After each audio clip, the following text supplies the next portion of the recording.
오늘 사사기 6장 1절에서 6절 말씀을 통해서 이에 여호와께 부르짖었더라 라는 제목으로 우리 성도님들과 함께 말씀을 나누고자 합니다. 어느 교회 목사님이 주일 아침 설교에서 죄에 대해서 아주 강하게 말씀을 하셨습니다. 그랬더니 그 다음 날이 되어서요, 어느 여자 교인 한 분이 목사님 댁에 찾아와서 이렇게 말씀을 하는 것입니다. 목사님, 어제 설교에서는 죄에 대해서 너무 솔직하게 말씀하셨어요. 그러지 않아도 우리 애들이 교회에 잘 나오지 않으려고 하는데 어제 그 말씀을 듣고 더 나오기 싫어할 것 같아요. 앞으로는 너무 그렇게 솔직하게 죄에 대해서 말씀 안 하시면 좋겠어요. 이렇게 이야기를 했습니다. 이 이야기를 듣고 있는 목사님은 곰곰이 생각을 하시더니 일어나서 약이 들어있는 약장으로 발걸음을 옮기셨습니다. 그리고는 그 약장에서 극약이라고 쓴 약병을 가지고 왔습니다. 그리고는 그 교인에게 하는 말이, 자매님께서 저에게 하시는 말씀의 뜻은 잘 알겠습니다. 자매님의 말씀은 이 약병을, 극약이라고 쓰여져 있는 이 약병에 딱지를 떼고 다른 말을 붙이라는 말씀이지요. 제가 이 독약이 든 병에 극약이라고 쓴 딱지를 떼어버리고 꿀이라고 써붙이면 좋겠습니까? 그러면 더 위험하지 않겠습니까? 자매님, 사람이 듣기 좋은 말로만 하면 더욱 영혼을 죽이게 됩니다. 이렇게 말씀을 하셨습니다. 이 이야기가 있었던 이야기는 아니고 지어낸 이야기겠지만은 이 이야기가 오늘 우리들에게 시사하는 바가 굉장히 크다라고 생각을 합니다. 옛날이나 오늘이나 사람들은 이 죄라는 말을 듣기를 매우 싫어합니다. 귀향이면 듣기 좋은 말을 들었으면 하는 사람들이 참 많습니다. 아예 어떤 이는 교회에서는 죄라는 말을 빼고 윤리적인 말이나 철학적인 지식이나 때로는 재미있는 이야기나 했으면 하는 이들이 참 많습니다. 이것은 극약이 든 병에서 극약이라는 딱지를 떼어내어 버리라는 말과 똑같은 것입니다. 매우 위험한 일이죠. 성경은 죄의 비극적인 결과에 대해서 두려움 없이 솔직하게 말해주고 있습니다. 오늘 본문을 보더라도 이 죄의 결과가 어떠한지에 대해서 명확하게 보여주고 있습니다. 오늘 본문 1절을 보게 되니 이스라엘 자손이 여호와의 목전에 악을 행하였다라고 말씀합니다. 그로 인해서 하나님께서는 이스라엘을 7년 동안 미디안의 손에 넘겨주시게 되었습니다. 이 7년 동안 이스라엘 백성들은 굉장히 괴로웠습니다. 2절을 한번 보시면요, 2절을 보니 이스라엘 백성들이 미디안으로 말미암아 살고 있던 터전들을 다 잃어버립니다. 쫓겨나게 됩니다. 그리고는 어디에 살아갑니까? 산에 숨어서, 심지어는 굴을 만들어서 그 안에서 숨어서 살아갑니다. 터전을 다 빼앗아 버렸습니다. 그뿐만 아니라 미디안은 약탈도 해갑니다. 3절에 보니까요, 그 다음 절에 보게 되면 이스라엘 백성들이 파종한 때가 되면 올라와서 다 가져갑니다. 그래서 4절을 보니 이렇게 기록합니다. 진을 치고 가사에 이르도록 토지 소산을 멸하여 이스라엘 가운데에 먹을 것을 남겨두지 아니하며 양이나 소나 나귀도 남기지 아니하니라고 말씀합니다. 이 4절에 두 번이나 반복해서 나타나는 단어가 무엇입니까? 남겨두지 아니하며 남기지 아니하니라고 말합니다. 즉 이스라엘 백성들 가운데 남겨두는 것이 없이 이 미디안 민족들이 올라와서 싹 빼앗아 가버리는 것입니다. 많이 빼앗아 가는 것이 아니라 남김없이 빼앗아 가버렸습니다.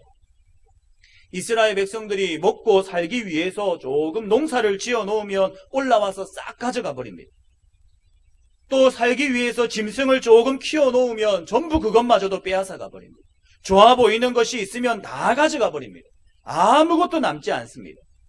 그리고 이러한 생활이 한두 번도 아니고요, 무려 7년 동안이나 계속됩니다. 이런 일을 당하고 있는 이스라엘 백성들에게 어떤 마음이 들었겠습니까? 그들에게 무슨 희망이 있었겠습니까? 무슨 소망이 있었겠습니까? 무엇라도 곡식을 좀 만들어 봐가지고 뭐 재생산이라도 해봐야지 희망이 있지 않습니까? 짐승을 만들어서 한번 좀 팔아가지고 다른 것을 좀 사봐야지 희망이라도 있지 않겠습니까? 그런데 조금 키워놓으면, 조금 농사 지어놓으면 다 빼앗아가 버리니 손에 남는 것이 없으니 어떤 마음이 들겠습니까? 이런 이스라엘 상황을 6절 상반절에서 명확하게 이야기해주고 있습니다. 6절 상반절에 무엇이라고 말씀합니까? 이스라엘이 미디안으로 말미암아 뭐라고 합니까? 궁핍함이 심한지라 라고 말씀합니다. 궁핍함이 심하다라고 말합니다. 이 궁핍함이 얼마나 심한가 하면 이 6절의 문장의 구조를 보게 되면 알 수 있게 됩니다. 6절을 히브리어로 보게 되면 가장 앞에 나오는 단어가 궁핍입니다. 히브리어에서는 강조하고 싶은 내용이 있으면 문장에 제일 앞으로 가지고 오는 법칙이 있습니다. 지금 이 6절에서는 제일 앞에 어떤 단어가 딱 와 있는가 하면 궁핍이라는 단어가 제일 먼저 나와 있습니다. 한글에서는 이스라엘이로 시작하지만 히브리어 문장을 보게 되면 궁핍합니다. 이스라엘이 이렇게 표현을 하고 있습니다. 즉 이스라엘이 정말 궁핍하고 아무것도 없고 남김이 없음을 이 궁핍이란 단어를 제일 앞으로 가져와서 강조하고 있습니다. 또한 이 궁핍하다는 동사의 문법을 보아도 계속법을 쓰고 있습니다. 이것은 궁핍이 일시적이고 잠깐이 아니라 계속해서 지속되고 있음을 보여주는 것입니다. 과거로부터 그냥 점점 궁핍해진다 이 정도가 아니라 궁핍해져서 그 궁핍함이 계속 지속되어 왔음을, 지금도 여전히 궁핍하여서 괴로움을 명확하게 보여주고 있습니다. 6절에 이스라엘이 미디안으로 말미암아 궁핍함이 심한지라, 간단한 것처럼 보이지만 이 궁핍함은 굉장히 극심한 것이었습니다. 사랑하는 성도 여러분, 이것이 바로 죄의 결과입니다. 1절에 여호와의 목전에 악을 행하였으므로 이렇게 시작된 죄가 어떻게 결론을 짓고 있습니까? 6절에 궁핍함이 심한지라 라고 결론을 지어지고 있습니다. 죄는 궁핍을 가져옵니다. 죄는 아무것도 남지 않는 결과를 가지고 옵니다. 죄를 해결하지 못하면, 죄를 씻어내지 못하면 결국 그 죄로 인해 멸망을 당하고 만다는 것입니다. 결국 그 죄로 인해 망할 수밖에 없는 존재가 되는 것입니다. 죄는 우리의 인생에 무서운 결과를 초래합니다. 하나님께서는 온 천지 만물을 창조하셨습니다. 그 창조의 기사를 보게 되면 첫째 날에 빛을 만드시지 않습니까? 둘째 날에는 궁창을 만드시고, 셋째 날에는 땅을 만드시고, 넷째 날, 다섯째 날, 여섯째 날에도 계속해서 창조하십니다. 하나님께서 창조하시면서 이 창조물들을 보면서, 피조물들을 보면서 하신 말씀이 있습니다. 그 창조하신 것을 보고 뭐라고 말씀하십니까? 보시기에 좋았더라 라고 말씀을 합니다. 그런데요, 여섯째 날에 하나님께서 사람을 만드셨습니다. 사람을 만드시고는 너무 좋으셨는지 이 보시기에 좋았더라 라는 단어에 한마디를 더 붙이십니다. 보시기에 심히 좋았더라 라고 말씀합니다. 제가 왜 이 말씀을 드리는지 그 의도를 아시겠습니까? 사람을 만드시고는 심히 좋았더라 라고 말씀합니다. 그런데 이 심이라는 말씀, 이 심이라는 단어가 오늘 본문의 궁핍함이 심한지라 라는 단어에서 이 심하다라는 단어와 똑같다라는 것입니다. 하나님께서는 사람을 처음 만드셨을 때 사람의 모습이 심히 좋았습니다. 최상이셨습니다. 그런데 여호와 앞에서 여호와의 목전에 악을 행하였던 이스라엘 백성들의 모습이 어떻습니까? 궁핍함이 심했습니다. 똑같은 심하다이지만은 완전히 극과 극이지 않습니까? 정말로 좋았던 사람의 상황이, 정말로 최상이었던 사람의 존재가 지금은 그 모습이 죄로 인해서 궁핍함이 심한 것입니다. 사랑하는 성도 여러분, 이것이 바로 죄의 무서움입니다. 죄의 놀라운 결과입니다. 죄는 사람을 파괴시킵니다. 사람을 무너뜨립니다. 그래서 인류의 죄가 들어오게 되니, 죄가 관영하게 되니 눈뜨고는 볼 수 없는 일들이 펼쳐지기 시작하는 것입니다. 이스라엘 백성들이 있는 땅은 가나안 땅입니다. 지금 이 사사기서는 가나안 땅을 배경으로 지어진 책입니다. 가나안 땅은 젖과 꿀이 흐르는 땅입니다. 정말 좋은 땅입니다. 12정탐꾼이 가데스 바네아에서 이 가나안 땅을 평가했을 때 과연 좋은 땅이라고 평가했습니다. 하나님께서도 이 가나안 땅을 보시며 부족함이 없고 풍성한 땅이라고 하셨습니다. 그런데 이러한 가나안 땅에서 이스라엘 백성들이 경험하는 것은 무엇입니까? 남은 것이 아무것도 없는 궁핍함이 심한 삶을 경험하고 있는 것입니다. 이것이 바로 죄의 결과입니다. 인터넷에서 인상적인 글을 하나 봤습니다. 사칙연산이 있지 않습니까? 더하기, 빼기, 곱하기, 나누기를 가지고 이 죄에 대해서 말하는 글을 보게 되었습니다. 이 제목이요, 죄의 4가지 공식입니다. 더하기, 죄는 그대의 문제를 더한다. 죄된 방법을 쓰면 점점 더 얽히고 골치 아파진다. 빼기, 죄는 그대의 힘을 빼앗는다. 죄가 깊어갈수록 의욕은 빠지고 무기력해진다. 곱하기, 죄는 그대의 아픔을 곱한다. 죄된 생활이 마취제가 될 때가 있으나 그 마취가 깬 뒤의 아픔은 이전보다도 더하다. 나누기, 죄는 이웃을 나눈다. 죄는 가족까지 쪼갠다. 죄는 친구를 잃게 한다. 결국 죄는 그대의 영혼을 갈기갈기 찢을 것이다. 저는 이 글이 굉장히 의미 있게 여겨졌습니다. 왜냐하면 여기서 죄의 특성을 발견하기 때문입니다. 죄는요, 어떤 연산을 사용하여도, 어떤 사칙 연산을 사용하여도 더하기를 쓰든 빼기를 쓰든 곱하기를 쓰든 나누기를 쓰든 그 어떤 연산을 사용하여도 그 모든 결과는 좋지 못하더라는 것입니다. 더하기를 쓰면 좀 좋아질 것 같지 않습니까? 곱하기를 쓰면 좀 좋아질 것 같지 않습니까? 그런데 그 모든 결과가 좋지 못하더라는 것입니다. 죄의 결과는 무시무시합니다. 그래서 성경에서는 죄의 싹쓸 인생이 끝이라고 생각하는 사망이라고 말씀하고 있습니다.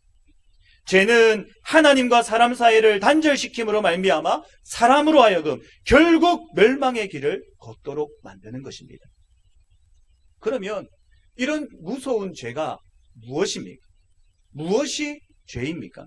오늘 본문 1절을 통해서 보게 되면 그 죄가 무엇인지를 깨닫게 됩니다. 이스라엘 자손이 무엇을 하였다라고 말씀하고 있습니까?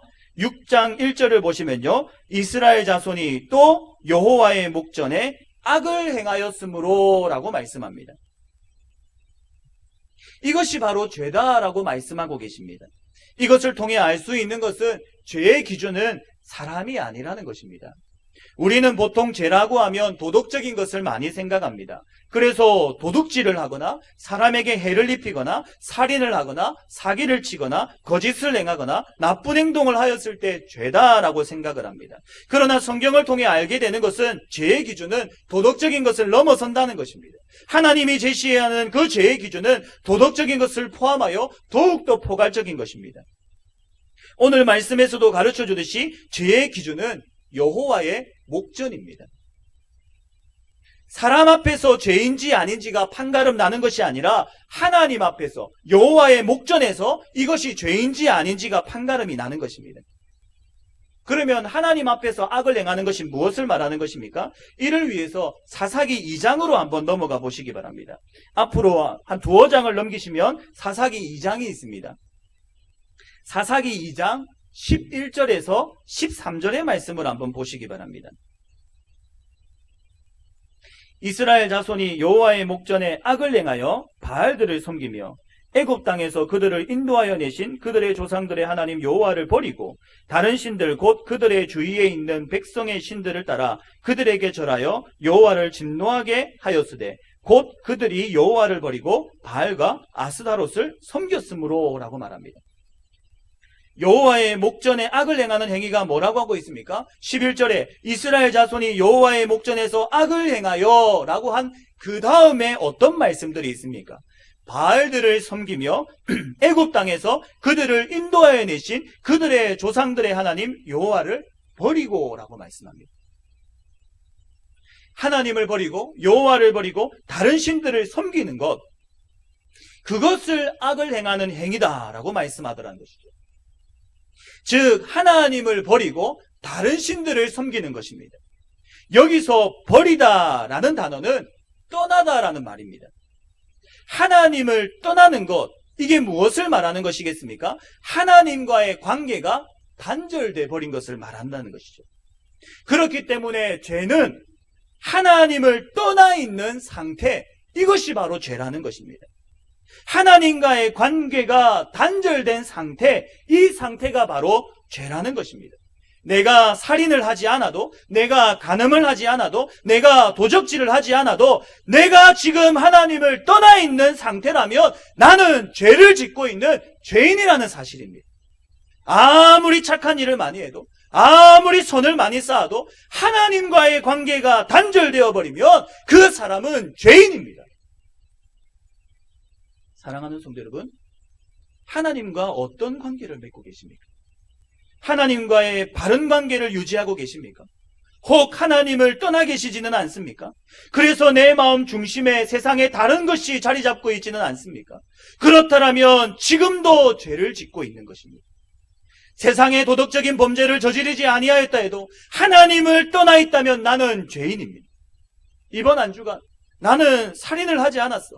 나는 거짓말을 하지 않았어. 나는 도적질을 하지 않았어. 나는 도덕적으로 깨끗해.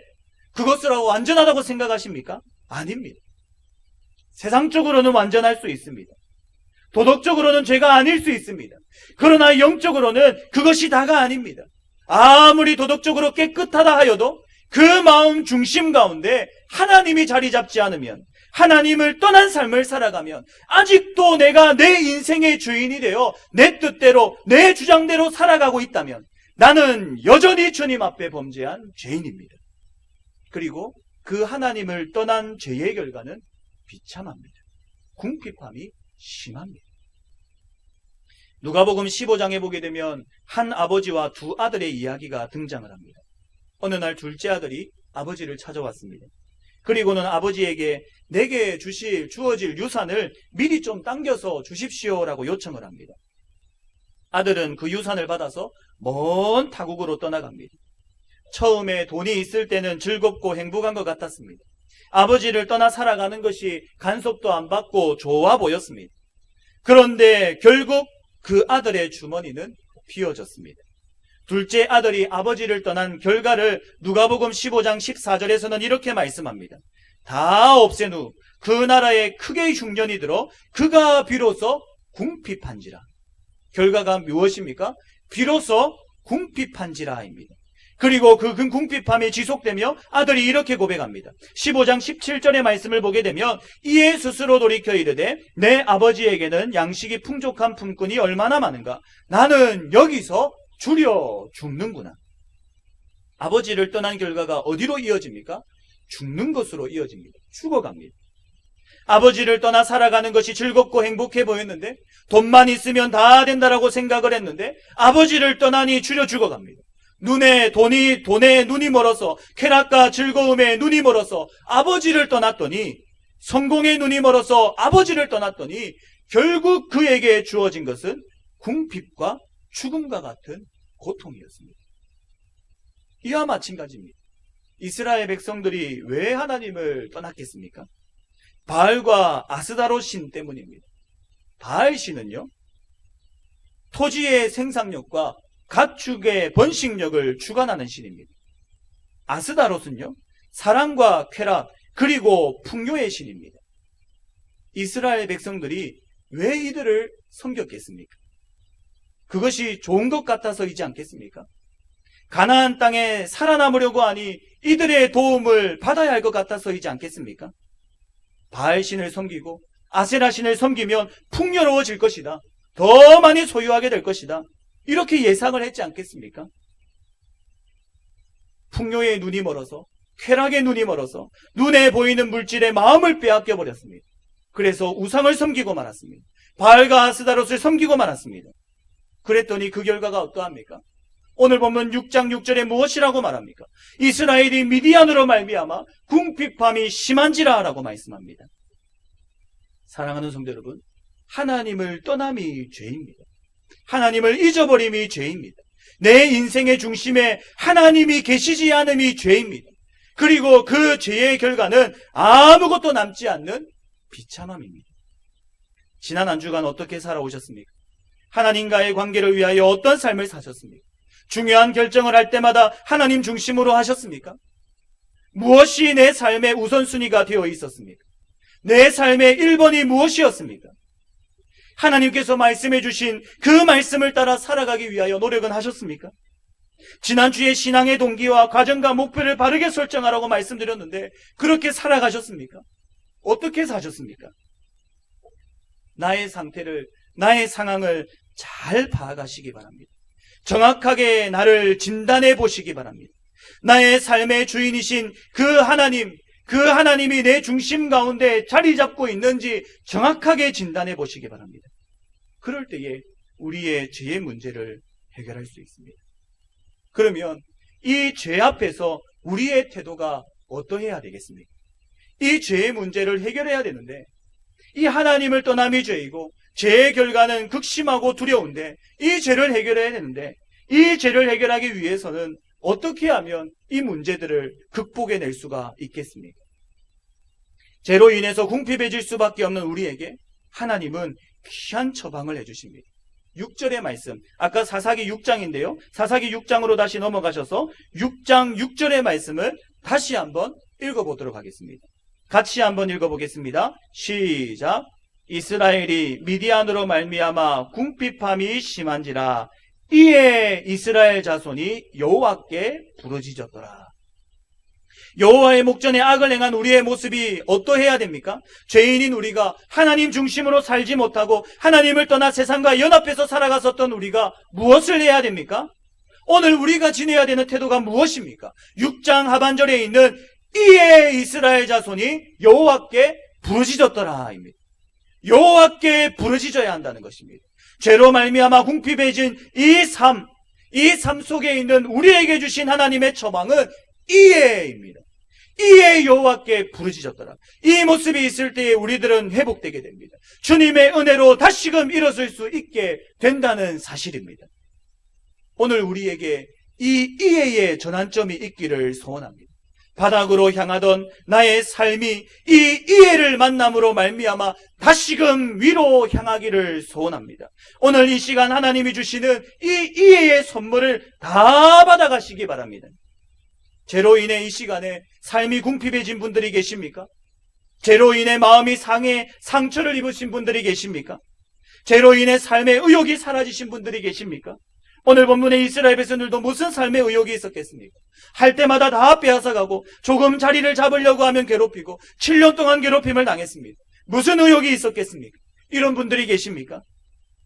또 죄로 인해 고통을 당하고 있는 분들이 계십니까? 그렇다면 하나님이 오늘 주시는 이 선물인 이해를 만나시기 바랍니다. 그래서 하나님 앞으로 나가서 이에 여호와께 부르짖었더라. 부르짖는 우리 성도님들이 되시기를 소원합니다. 그럴 때 하나님께서는 반드시 우리를 회복시켜 주시고 다시금 일으켜 세워주십니다. 사사기를 보면요, 이스라엘 백성들이 범죄할 때마다 이방 민족들에게 지배를 받습니다. 그런데 곰곰이 보면 그 지배받는 횟수가요 다 다른 것을 보게 됩니다.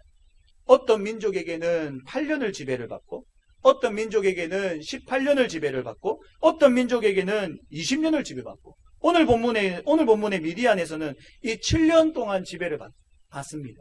다 다릅니다. 지배는 똑같지만은 지배의 횟수가 다 다릅니다. 이게 무엇을 의미하겠습니까? 하나님께 부르짖을 때에 하나님께서는 이스라엘 백성들에게 사사를 보내서 그 죄의 결과로부터 건져내 주십니다. 이런 것을 볼 때에 이 횟수가 다 다르다는 것이 무엇을 의미하겠습니까? 이해가 바로 전환점이라는 것입니다. 그때의 그 고통이 끝난다라는 것입니다. 내 고통이 계속 이어져 오더라도 이에 여호와께 부르짖었더라 라고 하면 그때가 전환점이 되어 그 고통은 끝나더라는 사실입니다. 그러나 이 이해를 찾지 못하면, 이해를 만나지 못하면, 이에 여호와께 부르짖지 못하면, 이에 하나님을 만나지 못하면 8년이 18년이 되고 18년이 20년이 되고 그것이 더 길어져 괴로움만 더 심해질 뿐이라는 사실입니다. 사랑하는 성도 여러분, 이해를 만나셔야 합니다. 이에 여호와께 부르짖으셔야 됩니다. 그때에 우리는 다시금 회복될 수가 있습니다. 아까 누가복음 15장을 말씀드렸지 않습니까? 둘째가 아버지를 떠났습니다. 그리고 궁핍해졌습니다. 죽어가고 있었습니다. 이제는 끝났다라고 했습니다. 그런데 그때에 이 둘째가 무엇을 했는지 아십니까? 15장 17절에 보게 되면 이렇게 말씀합니다. 이에 스스로 돌이켜 이르되, 이에 스스로 돌이켜 이르되. 무엇을 합니까? 이에 전환점을 가지더라는 것입니다. 이뿐만이 아닙니다. 20절에도 똑같이 나옵니다. 이에 일어나서 아버지께로 돌아가니라. 이에라는 이 단어가 전환점이 되어서 하나님께로, 여호와께로 돌아가더라는 것입니다. 이 은혜가 우리 성도님들에게도 임하기를 소원합니다. 돌아가면 주님의 반응이 어떠한지 아십니까? 15장 20절에 뒤에 계속해서 보게 되면 이에 일어나서 아버지께로 돌아가니라. 아직도 거리가 먼데 아버지가 그를 보고 측은히 여겨 달려가 목을 안고 입을 맞추니 라고 말씀합니다. 하나님께서 그 두 손을 활짝 벌리고 우리를 기다리고 계십니다. 이에라는 그 전환점을 통하여 하나님께로 돌아오기를 간절히 소망하고 계십니다. 한 걸음에 달려와 우리를 안아주시고 품어주시고 우리를 측은히 여겨 긍휼히 여겨주십니다. 오늘 우리 성도님들에게 이 결단이 있기를 소원합니다. 나의 궁핍을 보며 나의 상처를 보며 나의 삶을 보며 좌절하고 절망하는 우리들이 아니라 이에 여호와께 부르짖었더라, 이 모습을 가지는 우리 성도님들이 되시기를 소원합니다. 이에 여호와께로 돌아가는 우리 성도님들이 되시기를 소원합니다. 이 이해가 있을 때 우리의 삶은 변할 수가 있습니다. 달라질 수 있습니다. 죄로 인해 아무것도 할 수 없는 절망적인 상황이라고 할지라도 다시금 시작할 수 있습니다. 이 이해를 기억하셔서 삶이 궁핍해질 때마다 다시금 주님 앞에 나아가셔서 부르짖음으로 말미암아 회복을 경험하며 살아가시는 우리 성도님들이 되시기를 주님의 이름으로 부탁드립니다. 저는 오늘 본문을 보며 참 가슴 아픈 단어를 하나 발견했습니다. 그것은 1절에 있는 또라는 단어입니다. 이 단어 하나 속에서 우리의 모습을 발견하게 됩니다. 우리의 범죄함을 봅니다. 계속해서 하나님을 잊고 살아가는 우리의 현재의 모습을 깨닫게 됩니다. 사사 기드온이 등장하기 이전에 이미 4명의 사사들이 등장을 했었습니다. 온니엘, 에훗, 삼갈, 드보라, 이 4명의 사사들이 활동을 하였습니다. 이들이 등장하게 된 배경도 오늘 본문과 동일합니다. 여호와의 목전에 악을 행하였으므로 이렇게 다들 시작하고 있습니다. 그리고 이 악으로 말미암아 다른 나라의 지배 아래에 들어가게 됩니다. 이것이 반복해서 계속 나타납니다.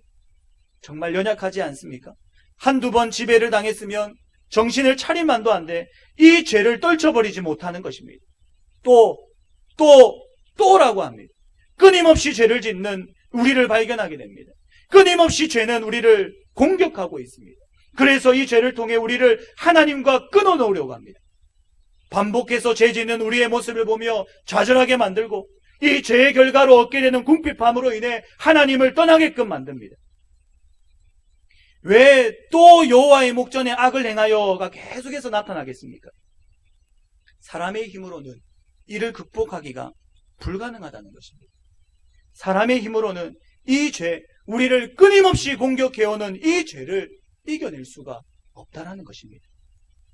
이런 우리에게 하나님은 또를 물리칠 수 있는 귀한 무기를 우리 손에 들려주십니다. 그것은 바로 이해입니다. 이해. 또 죄를 짓는 우리가 범죄함에서 벗어날 수 있는 길은 이에 여호와께 부르짖었더라입니다. 주님만이 나의 구원자임을 알고 주님만이 나의 구속자임을 알고 죄에서 해방되기 위하여 주님 앞에 나아가는 것입니다. 그 십자가 앞에 나아가는 사람들마다 주님의 보혈로 깨끗하게 씻음 받을 줄 믿습니다. 사도 바울과 같이 로마서 7장 24절에 오라 나는 공고한 사람이로다 이 사망의 몸에서 누가 나를 건져내랴 이렇게 외치는 우리에게 하나님께서는 분명한 답을 해주십니다. 로마서 8장 1절 2절에 보게 되면 그러므로 이제 그리스도 예수 안에 있는 자에게는 결코 정죄함이 없나니 이는 그리스도 예수 안에 있는 생명의 성령의 법이 죄와 사망의 법에서 너를 해방하였음이라 라고 말씀합니다. 사랑하는 성도 여러분, 우리 죄를 해결하실 분은 예수님 말고 답이 없습니다. 예수님만이 나를 이 죄에서 해방시켜 주십니다. 죄로 인해 죽을 수밖에 없는 나를 구원하실 분은 오직 예수 그리스도 그분밖에 없습니다. 세상은 다른 길로 가도 뭐로 가도 서울로만 가면 된다라고 합니다. 그러나 하나님이 제시해 주린 그 길은 이 예수 그리스도 그 외에는 없습니다. 오늘 이 또라는 무기를 들고 나를 찾아오는 이 죄에 대해서 이해라는 무기를 들고 맞서 싸우시는 우리 성도님들이 되시기를 소원합니다. 이에 여호와께 부르짖었더라. 이 말씀을 붙들고 주님 앞에서 나아가셔서 죄로 인해 고통스러울 때마다 주님의 이름 힘껏 부르시는 우리 성도님들이 되시기를 주님의 이름으로 부탁드립니다. 말씀을 맺겠습니다. 미국과 캐나다 사이에 있는 나이아가라 폭포에는 한 가지 특징이 있습니다. 이 폭포로부터 10m 앞까지는 물의 흐름이 일정하게 내려온다라고 합니다. 그러다가 이제 폭포 앞에 한 10m쯤 다다라오게 되면은 그때부터 갑자기 급류가 되면서 폭포로 물이 확 떨어진다라고 합니다. 그러니까 이 폭포가 여기에 있으면 한 10m 그 이전까지는 평안하게 오다가 이때부터 갑자기 급류를 만나서 물이 확 떨어지는 것이죠. 그래서 때로 그 사실을 모르는 사람들이 폭포가 있는 것도 모르고 배를 계속 타고 가다가 잔잔하리라 믿고 끝없이 가다가 폭포 속으로 말려 들어가는 사고가 과거에는 꽤 많았다라고 합니다. 어느 날 기구를 타고 하늘을 날고 있던 사람이 있었습니다. 그 사람이 나야가라 폭포 위를 지나가다가 내려다 보니까 배 한 척이 급류를 향해 떠내려가고 있는 것입니다. 그래서 그 사람은 위에서 보고는 다급하게 소리를 지르기 시작했습니다. 거기서 10m만 더 가면 죽으니 그만 돌아가십시오, 돌아가십시오. 소리를 지르기 시작했습니다. 그러나 배 위에 탄 사람들은 지금 잠잠한 물결이를 잘 가고 있는데 무슨 말을 하느냐? 거짓말하지 말라면서 계속 그 물 위로 흘러내려갔습니다.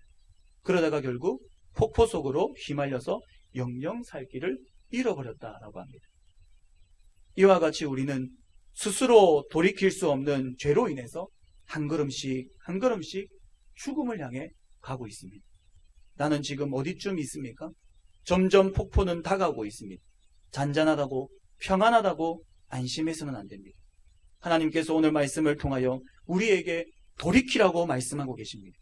죄로 인해 타락해가고 있는 우리들에게 이에 여호와께 부르짖었더라 이 삶을 요청하고 계십니다. 오늘 이 말씀을 통해 결단하셔서 다시금 회복하시고 다시금 일어나시는 우리 성도님들이 되시기를 주님의 이름으로 부탁드립니다.